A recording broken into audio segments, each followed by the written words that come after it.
Conspicuity markings and a review of SmokeBox Graphics reflective tape to mark your HO scale models. Stay tuned. Bob Johnson with PK&W Railroad coming at you with another video. This time we're going to talk a little bit about the requirement for conspicuity of modern day railroad equipment, which is achieved by applying reflective tape. We're also going to review the product from SmokeBox Graphics, which is a self-adhesive reflective tape that's actually reflective, as opposed to using decals or paint to simulate the application of reflective tape on your models. But first, a little bit about conspicuity. Now, the application of reflective tape to rolling stock is required because people were driving their cars into the sides of trains.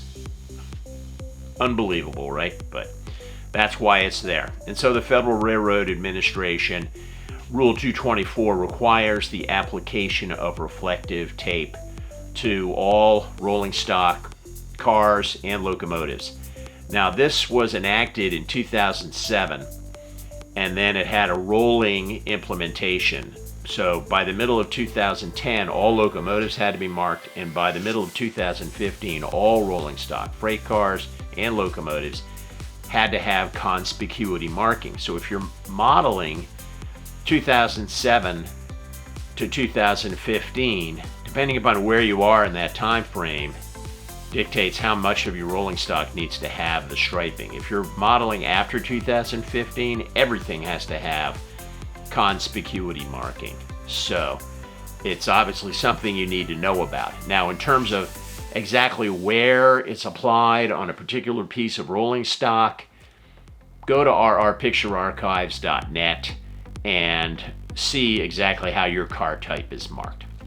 Now, the one thing I will tell you from looking at the rules, looking at the Code of Federal Regulations, 49 CFR 224, where the rule is codified, there's an appendix, and I'll show you that in the B-roll, that provides that if you're using white tape as opposed to yellow tape, then you have to put more tape on. So my guess is few, if any, railroads will apply white tape because that's more expensive.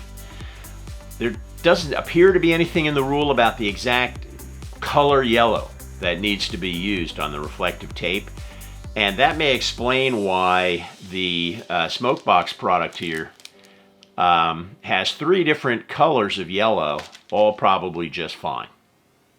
So here we go, first with application of the SmokeBox product, and then a comparison with other ways of simulating conspicuity markings. First, packaging. This is really done professionally by SmokeBox. Looks great. Even provide a refrigerator magnet. Really nicely done. Nice instruction guide. First class all the way.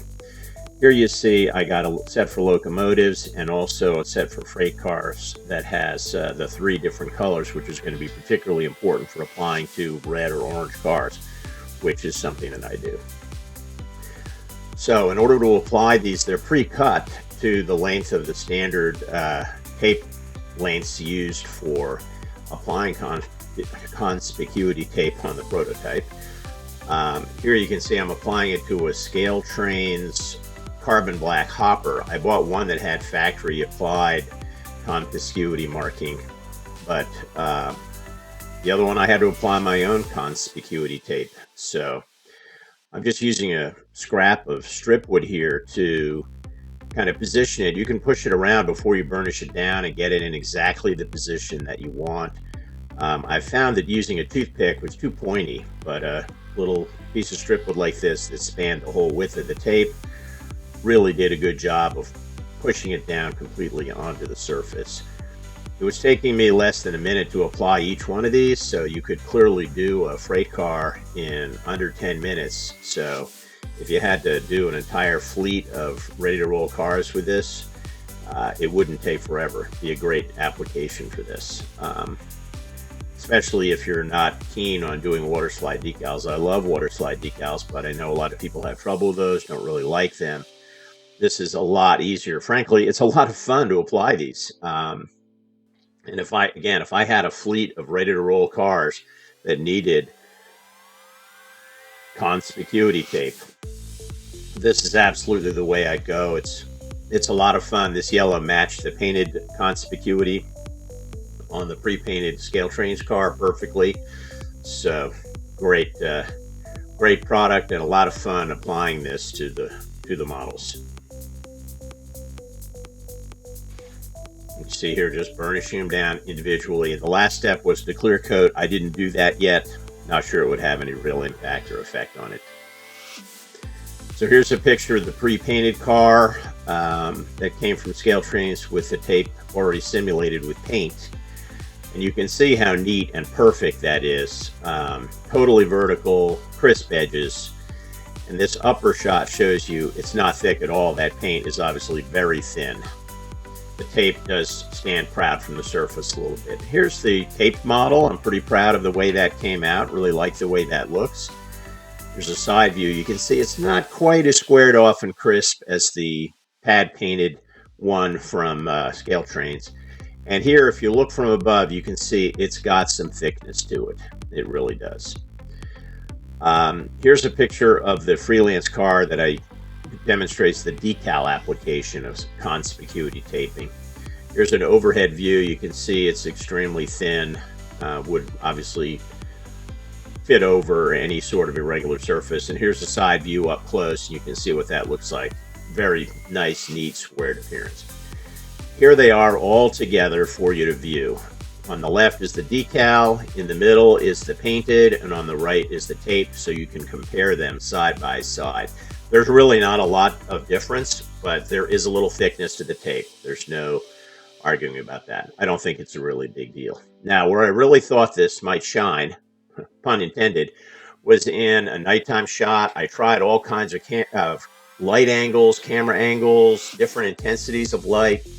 I really couldn't get them to really reflect in any meaningful way. Maybe that was on me, I don't know. Here you can see that off to the side, they do pick up light and reflect, and you can see down on the wooden surface underneath the model how the tape in the center of that blast of light is reflecting down. So they do reflect, but boy, it was hard to get that effect. So I think on a layout, it might be tough to get them to really reflect for you.